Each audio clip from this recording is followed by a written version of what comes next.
What's in my garden. Today is going to be part 3 of a series on irises, and these are the irises I kind of grew up with. They're called bearded irises, German irises. Botanical name is Iris germanica. They are not native to the United States. They're I think Eastern Mediterranean origin, but they became really popular with everybody at one point, and they were spread all over. And part of their popularity, you see lovely colors. The word iris, there is a Greek goddess named Iris, and she is the goddess, among other things, of the rainbow. Iris, these German irises come in many different shades, from white almost to black. They've got a really dark purple that's almost black. There is not a true red, but you get whites and yellows, oranges, purples, pinks. They grow in full sun. And unlike some of our other irises, they do not like to be in any kind of a boggy situation. These are on a hill, and they're quite content with how it gets dry later on. These flower stalks are probably a little over 3 feet tall, and the foliage is very strap-like, has a little bit of a bluish tint to it.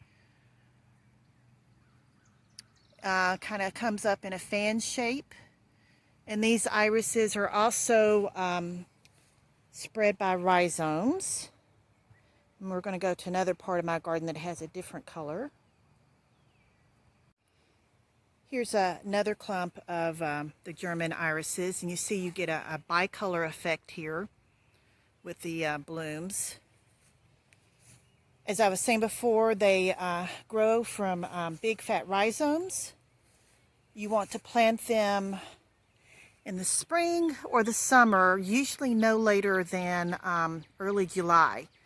And you set them, as I heard described to me once, you set them in the ground like a duck in the water. So part of the rhizome sets into the soil surface, and the other part kind of sits above it. They do not like to be mulched, because that may cause that rhizome to rot. The petals, you've got like a 6-part structure to the flower here. These are called the standards. They're the upright portion. And these are called the falls. And you see the little bearded part where the pollen and all is. And breeders have worked not only just on getting different colors and color combinations. Sometimes these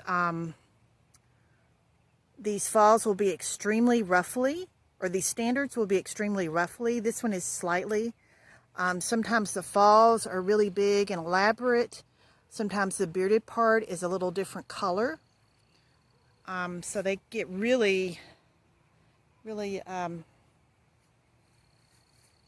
enthusiastic with how different they can make it. Sometimes you'll get the falls where it will be a broken color instead of a solid color. They're pretty tough here. We do sometimes have problems with a borer that will get into the rhizome and eat it all up, and you just basically have to dig it out and toss it away. There are a couple fungus and then a virus which may break the color on the bloom, kind of like tulips also can sometimes get a virus. And basically you guess for the virus, you get rid of the particular plant, dispose of it. Do not put it in your compost pile, because that will just harbor it there for later.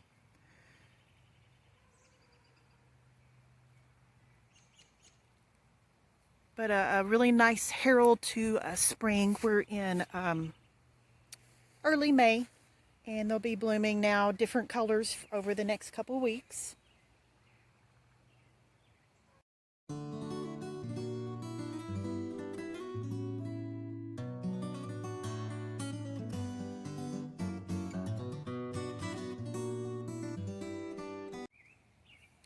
Here is a really dark purple one I have.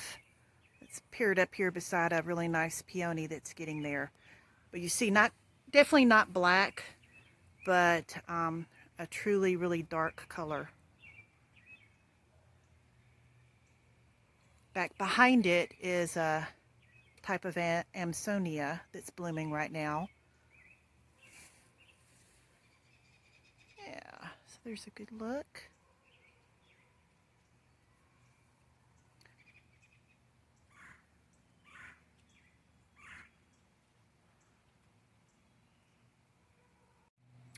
One final thing I thought of is if your irises are not blooming, they may be not in enough sun. They really need at least 6 or more hours of full sun a day.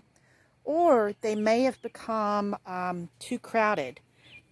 These clumps will spread and thicken. And if they get too crowded, there's too much competition for nutrients and water, and that will prevent them from blooming. So if you're in a good full sun situation and it's not a boggy area and you're not getting any blooms, you may want to think about digging into your clump and dividing it and spreading it back out, giving a few to some neighbors or to your family. They're good plants to pass around to friends.